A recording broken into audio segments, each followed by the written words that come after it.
오늘 하나님께서 우리에게 주신 말씀은 출애굽기 20장 1절에서 2절까지 말씀입니다. 성경을 가지고 계신 분들은 성경을 찾으셨으면 좋겠습니다. 1절과 2절 한 목소리로 함께 읽습니다. 시작.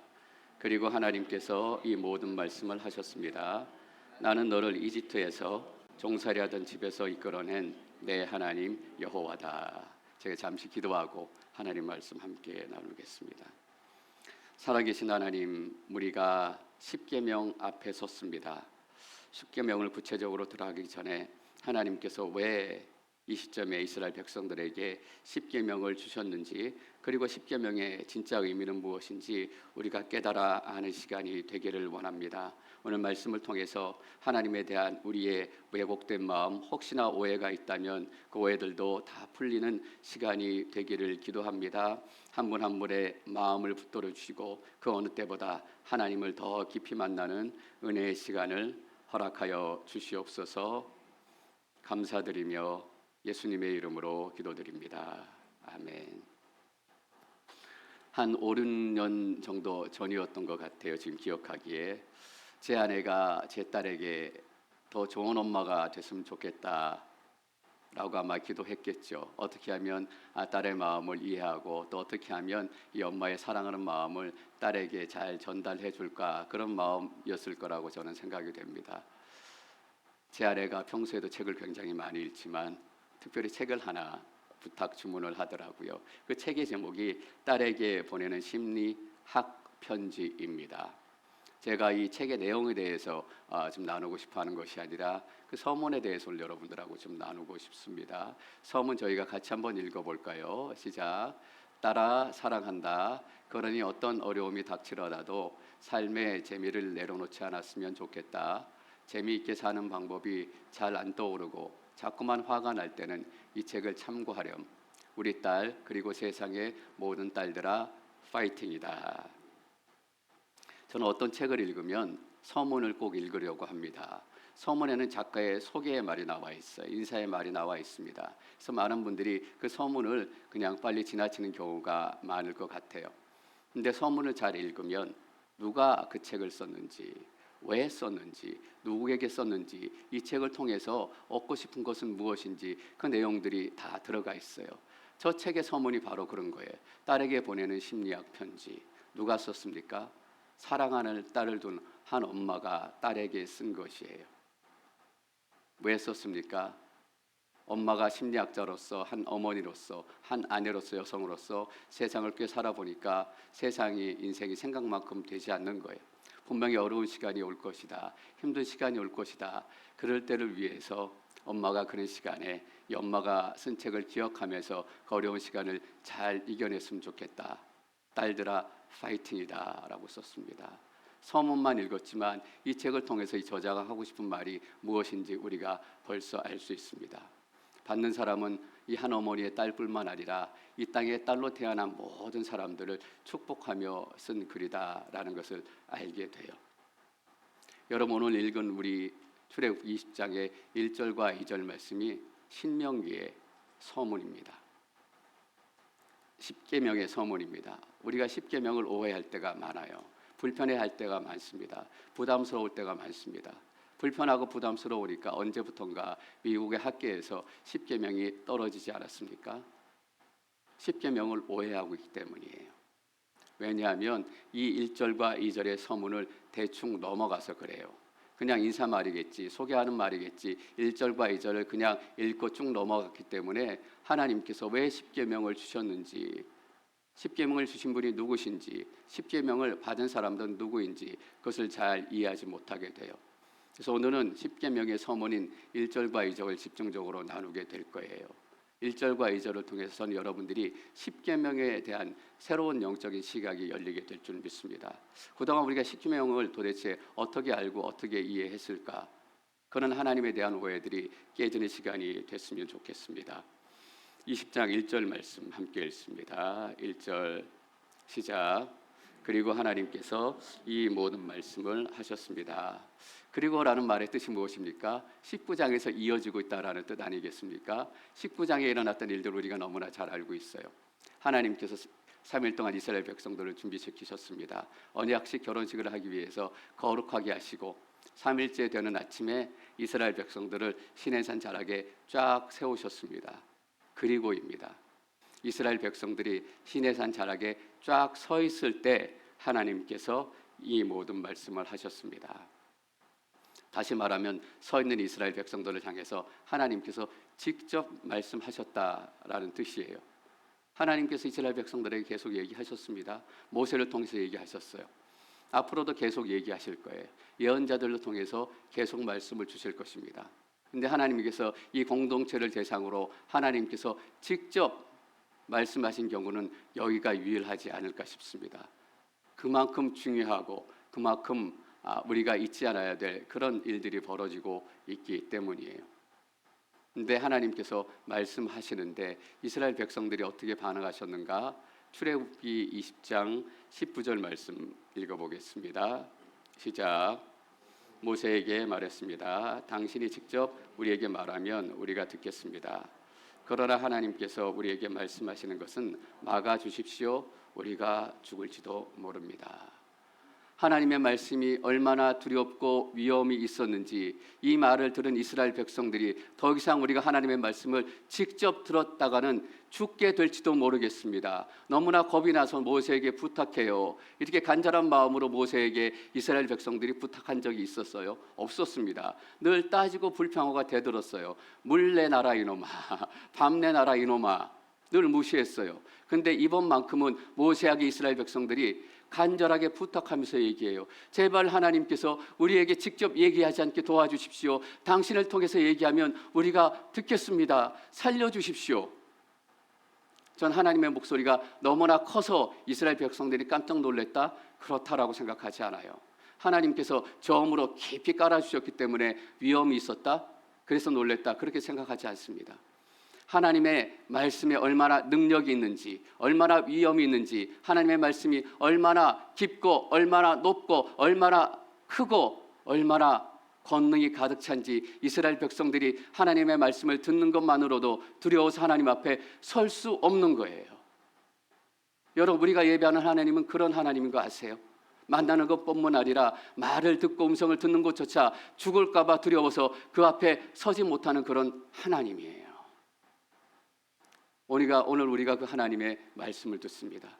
저는 그 하나님의 말씀을 여러분들하고 함께 나누고 있어요. 얼마나 두렵고 떨리는지 모르겠어요.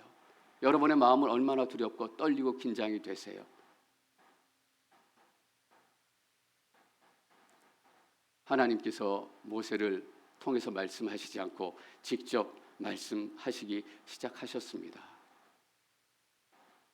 이스라엘 백성들은 두려워서 모세에게 제발 그렇게 하지 말아주십시오 라고 얘기합니다. 우리는 이 하나님을 예배하기 위해서 모였습니다. 저희가 찬양을 시작하면서 제가 여러분들에게 나눴던 것처럼 저는 여러분들하고 예배하는 것이 너무 좋아요. 찬양하는데 여러분들이 함께 찬양하는 것 보고 손 들고 찬양하고 말씀 듣고 또 은혜 받고 하나님 안에서 결단하고 그런 표정이 보이면 목사로서 보람도 느끼고 이 예배 드리기 참 잘했다. 하나님께서 이 예배를 주셔서 얼마나 감사한가 그런 고백을 하지 않을 수 없어요. 근데 최근에 제가 목사로서 고민이 생기기 시작했습니다. 아쉬운 일이 생기기 시작했어요. 어려운 일이라고 말씀을 드려야 되겠죠.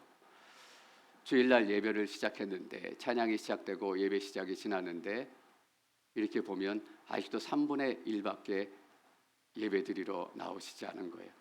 3분의 2는 아직 도착하지 않으신 거예요. 여러분, 우리가 이런 하나님을 예배하고 있는데 제 딸이 5학년 때 저희가 이민을 왔습니다. 이민을 와서 제 딸도 긴장하고 저희도 아이를 처음 미국 학교에 보내니까 긴장하고 매일 어떻게 지내는가 조바심이 있었어요. 근데 어느 날 선생님으로부터 노트가 왔어요. 어떤 노트냐 하면 Parents Teachers Conference가 있다라는 거예요.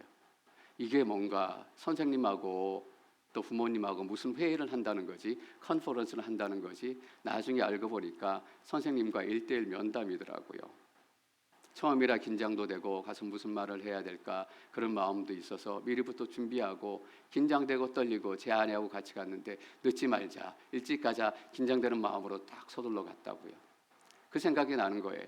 선생님 만나는데도 우리가 그렇게 떨고 긴장하고 일찍 가는데, 이 하나님을 예배하러 나오는데 이스라엘 백성들은 목소리만 들어도 두려워서 죽겠습니다, 우리가 직접 목소리를 듣지 않게 대신 듣게 도와주십시오 라고 고백할 수 없었던 하나님이신데, 우리가 Parent Teachers Conference 하는 것만큼, 거기에 참가하는 것만큼이나 긴장이 있는가, 두려움이 있는가, 설렘이 있는가, 떨림이 있는가?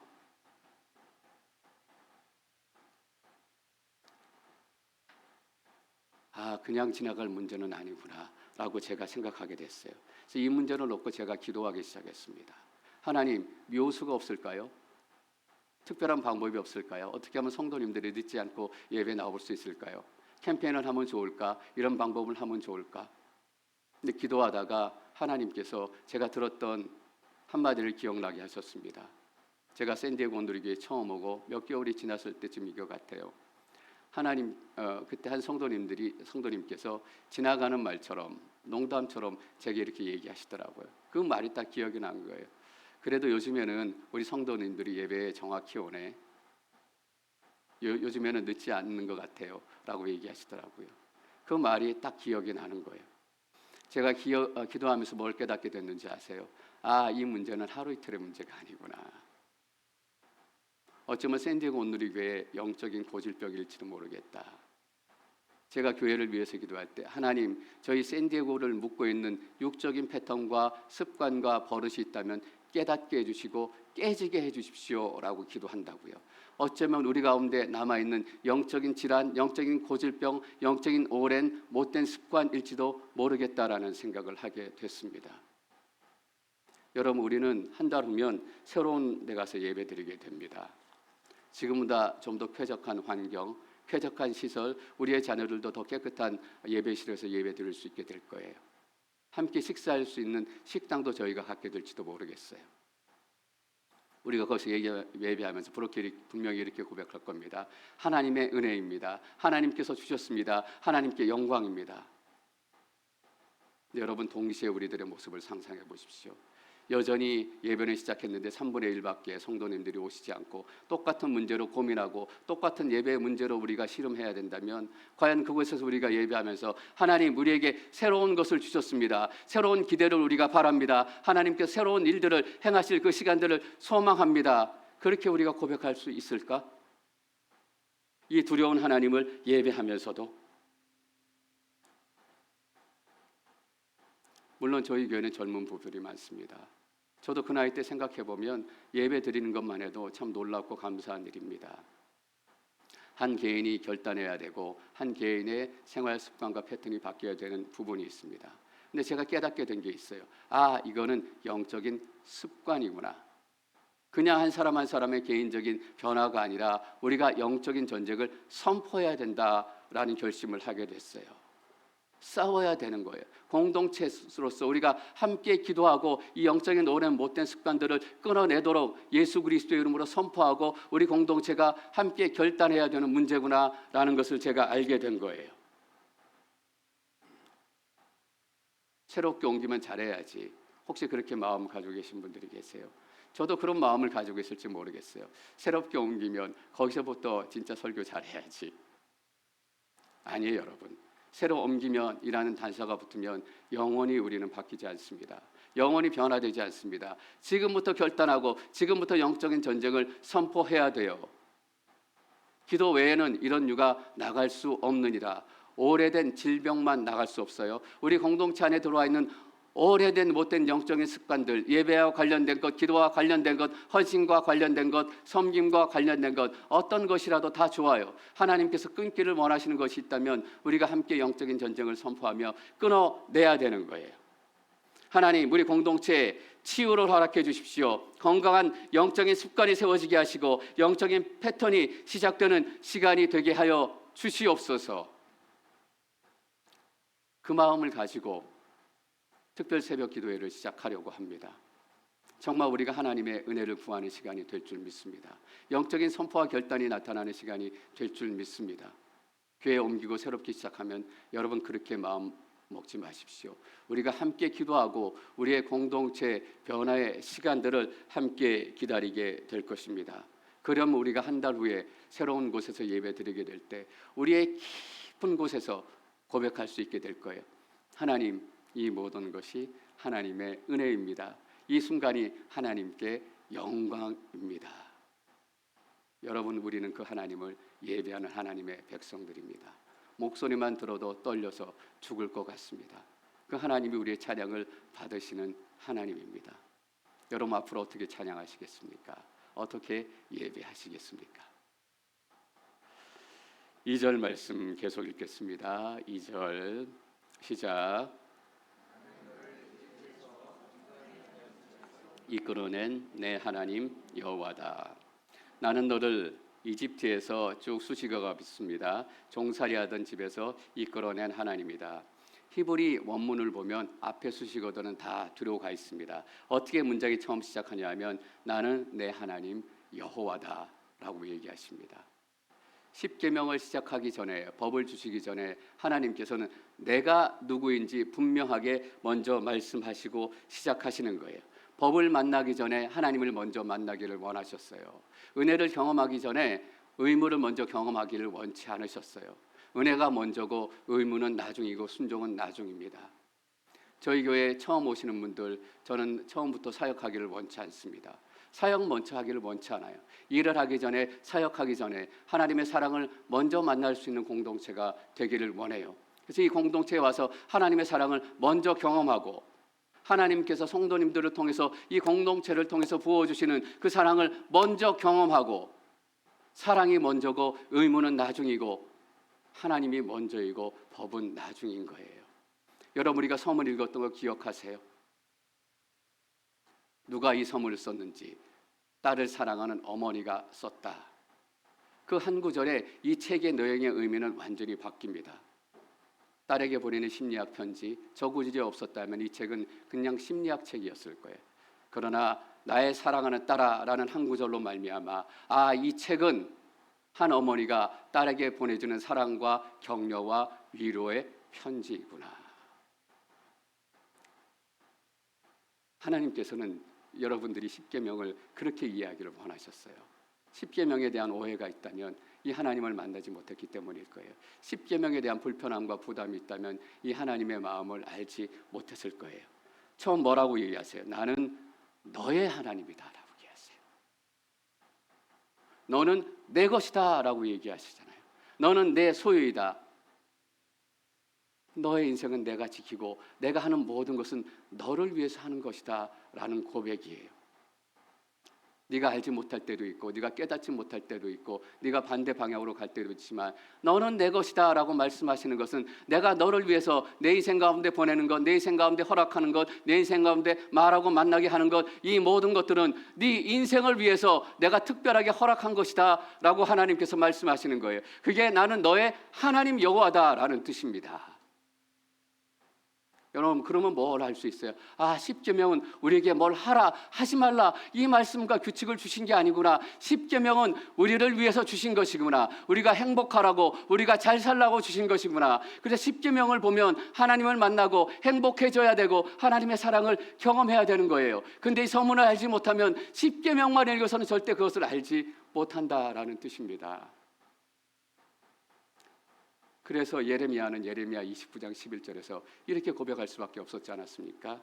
함께 읽겠습니다. 여호와의 말이다. 내가 너를 위해 갖고 있는 계획들을 내가 알고 있으니 그것은 평안을 위한 계획이지 재앙을 위한 것이 아니며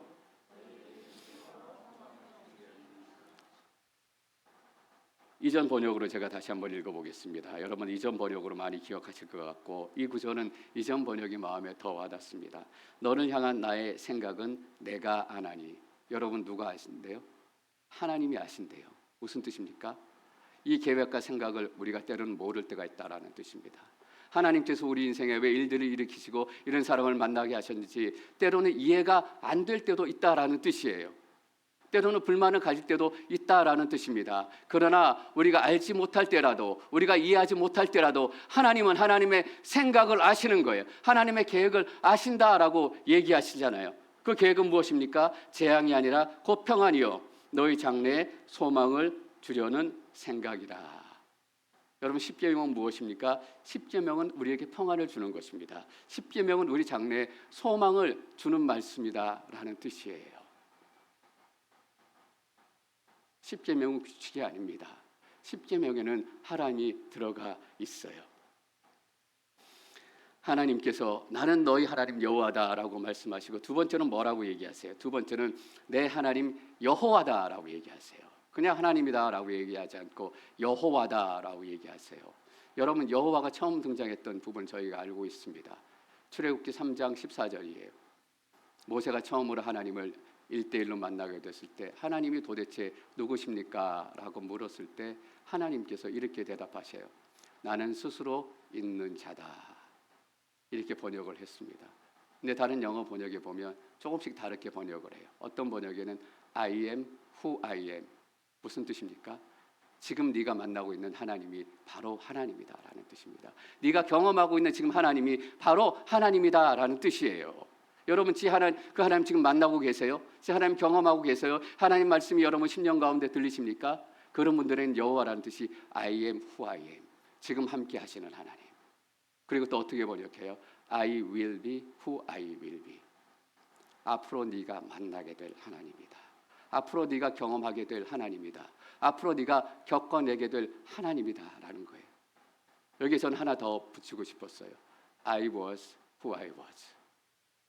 저거는 제가 지은 말이에요. 왜 I was who I was예요? 이스라엘 백성들이 이집트에서 하나님을 조금 경험했어요. 10가지 재앙을 통해서 하나님이 어떤 분이신지 겪어냈다고요. 홍해를 가르면서 하나님의 권능이 어떤 권능인지 경험했어요. 그리고 광야를 지나면서 하나님께서 우리를 어떻게 먹이시고 어떻게 입히시고 어떻게 약속을 지키시는 하나님인지 조금 경험했다고요. 내가 경험한 하나님, I was who I was. 네가 경험한 하나님, 그 하나님이 바로 하나님이다라는 뜻입니다. 네가 경험한 하나님은 어떤 하나님이 될 거예요? I will be who I will be. 네가 지금까지 경험했던 그 하나님이 네가 앞으로 만나고 경험하고 너와 함께 하나님, 그 하나님이 될 것이다. 지금까지 네 인생 가운데 하나님께서 신실하게 인도하셨다면, 하나님의 약속을 이루셨다면 하나님께서는 앞으로도 I will be, 그 약속을 이루시고 지키시고 네 인생을 인도하실 것이다 라는 뜻입니다. 그래서 여러분, 여호와라는 이름 안에 들어있는 하나님의 마음은 무엇이에요? 약속하시는 하나님이에요. 언약하시는 하나님이에요. 왜? I was who I was, I am who I am이 I will be who I will be. 똑같은 하나님, 똑같은 역사, 똑같은 권능, 똑같은 약속을 가지고 우리 삶 가운데 역사하시는 하나님이기 때문이에요. 십계명을 왜 주는 것인가? 이스라엘 백성들이 분명히 얘기하세요. 너희가 출애굽할 때부터 지금까지 하나님 조금 경험했지. 내가 바로 그 하나님이야. 내가 보여줬잖아. 겪어봤잖아. 똑같은 하나님을 너희가 만나게 될 거야. 십계명은 너희에게 왜 줬어? 너희를 살리기 위해서 준 하나님의 법칙이다라고 얘기를 하시는 거예요. 여러분, 저는 여러분들의 하나님이 I was who I was 하나님이었다면 분명히 I will be who I will be 하나님 되실 줄 믿습니다. 오늘 우리가 꿈을 꿔요. 우리의 꿈을 가지고 하나님께서 역사하시고 이루어 가실 것입니다. 근데 십계명에 하나님이 직접 말씀하시고 한 가지를 더 하셨습니다. 뭘 더 하셨어요? 두 돌판에 직접 기록하셨어요. 왜 한 판에 기록하면 기록하기도 쉽고 보관하기 쉬운데 한 판에 기록하지 않고 두 판에 기록했을까? 한 판에는 하나님에 관한 것, 한 판에는 우리 인간에 관한 것, 그래서 두 판을 주셨을까? 그런 얘기들 많이 해요. 근데 사실 그게 설득력이 있는 얘기는 아니에요. 우리가 당시의 고대 운동의 문화를 한번 알아볼 필요가 있어요.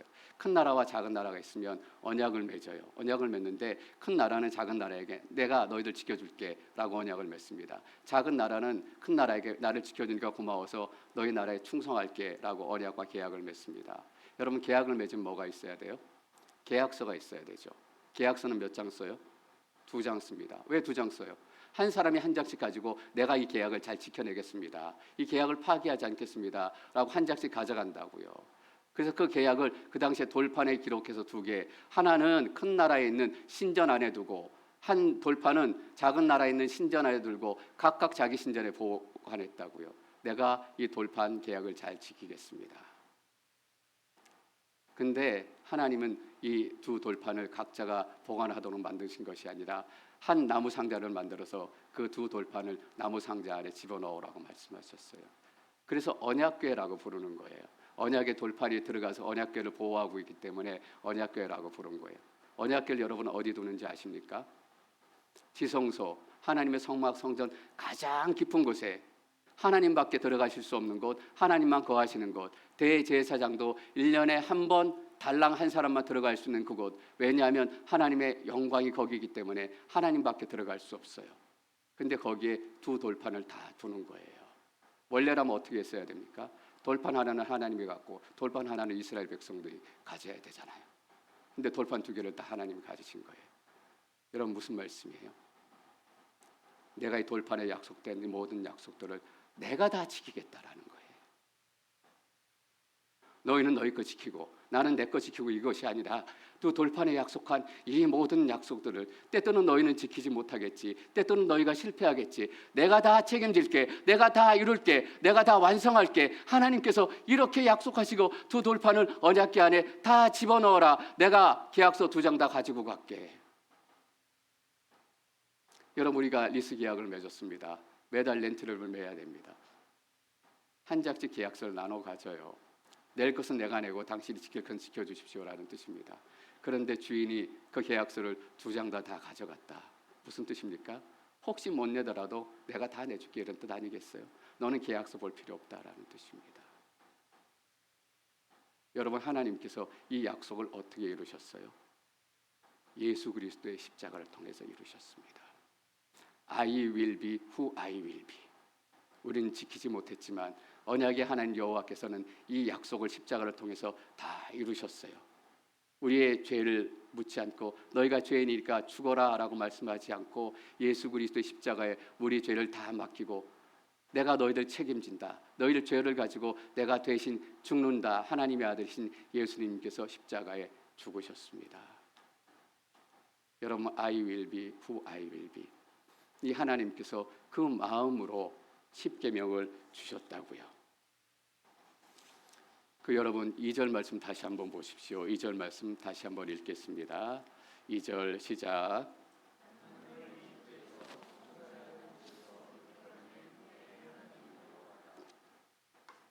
2절에는 또 무슨 얘기를 하냐 하면 2절에는 이 언약을 주신 십계명을 주신 분이 어떤 하나님이신지 하나님에 대해서 분명히 얘기를 해줍니다. 언약이 하나님이고 이루실 하나님이시고 신실하신 하나님, 그리고 이 언약을 받는 사람들에 대해서 얘기합니다. 이 언약을 받는 사람들은 어떤 사람들이에요? 종으로 있던 사람들이에요. 영어 번역에 보니까 House of Slavery라고 얘기했어요. 다른 번역에 보니까 House of Bondage라고 얘기했어요. 종의 집에 살았고 인생의 묶임과 굴레와 억압 가운데 살고 있었던 그런 사람들인 거예요. 이스라엘 백성들이 이집트에서 몇 년이나 노예로 살았을까? 이집트에 있었던 시간은 430년입니다. 430년 동안 계속 노예로 살지는 않았을 겁니다. 첫 번째는 괜찮았죠. 이민 처음 왔을 때는 막내 아들 요셉이, 막내에서 둘째 요셉이 총리였기 때문에 1등 계급은 못 됐을지라도 먹고 사는데 문제가 없었어요. 그리고 괜찮은 상황 가운데 살 수 있었습니다. 유럽이 이민자들의 천국이었잖아요. 이민자들이 오면 다 받아주고 다 시민권 주고 다 영접해주고 환영해주고. 근데 최근에 보니까 유럽에서 이민자 정책이 확 바뀌었더라고요. 이민자 송환법이 새롭게 제정되는 나라가 많아요. 이민자 송환법이라는 게 다른 것이 뭐냐면 불법 이민자들을 쉽게 돌려보낼 수 있는 거예요. 여러 가지 까다로운 절차를 거치지 않고 쉽게 돌려보낼 수 있는 그런 법들이 생기기 시작했다고요. 왜 그런 법이 생기기 시작했습니까? 이민자들이 너무 많아지니까 힘들어지고 불편해지고 두려워지기 시작한 거죠. 왜 이집트에서 히브리 사람들이 노예로 전락하게 됐을까? 똑같은 이유예요. 사람들이 많아지고 사람들이 강해지고 하니까 불안하고 두려워지고 힘들어진 거예요. 어느 순간부터 급격히 위치가 떨어져서 노예로 살아가게 된 것입니다. 학자들에 따라 조금 의견이 다르긴 하겠지만 그래도 한 100년쯤 되지 않을까 싶습니다. 100년이면 짧은 시간 같습니까? 우리의 할아버지, 그 할아버지의 할아버지, 그 할아버지의 할아버지가 100년이에요. 한 세대를 20년으로 치면. 노예 생활이 몸에 밴 사람들이에요. 노예 문화가 몸에 밴 사람들입니다. 눈치 보고 굶을까 봐 불안해하고 쫓겨날까 봐 근심하고 벽돌을 구우라면 100장을 굽고 500장을 구우라면 500장을 굽고 그렇게 만들어 살아가던 사람들이에요. 늘 불안과 근심과 두려움이 가득 찬 사람들. 근데 하나님께서 이 이집트에서 이스라엘 백성들을 출애굽시키고 구원해 주셨습니다. 하우스 오브 슬레이버리, 하우스 오브 반지지에서 구원해 주셔서 더 이상 종으로 살지 않고 더 이상 묶임 가운데 살지 않도록 구원해 주신 거예요. 여러분, 근데 우리가 이것을 잊고 살 때가 있습니다.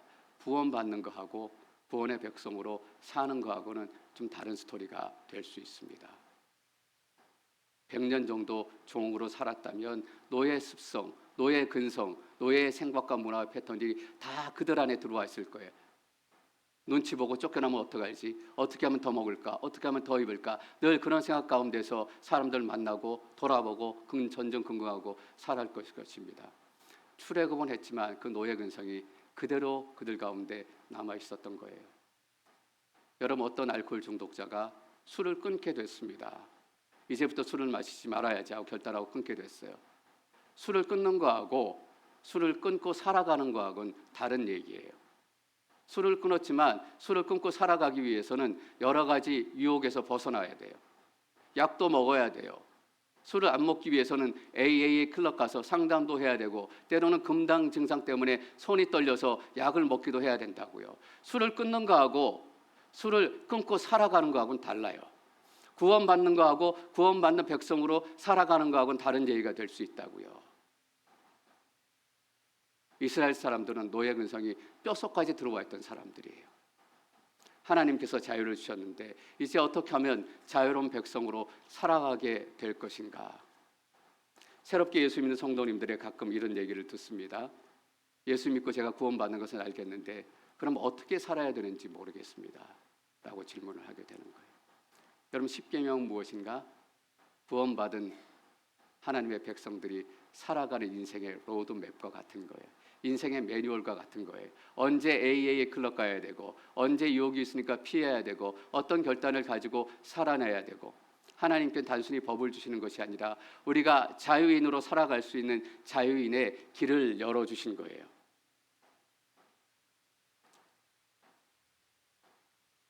하나님께서는 새로운 길을 열어주시기 위해서 십계명을 주셨습니다. 이 시각을 가지고 우리가 십계명을 보기 시작하면 십계명이 완전히 달라집니다. 여러분, 십계명의 처음 계명이 무엇입니까? 너희는 내 앞에 다른 신을 두지 말라라는 하나님의 명령입니다. 무슨 말이에요? 다른 신을 예비하지 말고 다른 신을 섬기지 말라라는 뜻입니다. 여러분, 혹시 이렇게 생각하는 분들이 대부분일 거예요. 너희가 다른 신을 섬기고 다른 신을 내 앞에 두면 내가 너희들을 벌할 것이다. 내가 너희들을 심판할 것이다. 그러니까 너희가 다른 신한테 가지 마라 라고 생각할 거예요. 여러분, 그게 진짜 하나님의 마음이었을까? 우리는 하나님의 마음을 서문에서 읽었습니다. 하나님의 마음은 벌 주기 위한 마음이 아니었습니다. 심판하기 위한 마음이 아니었어요.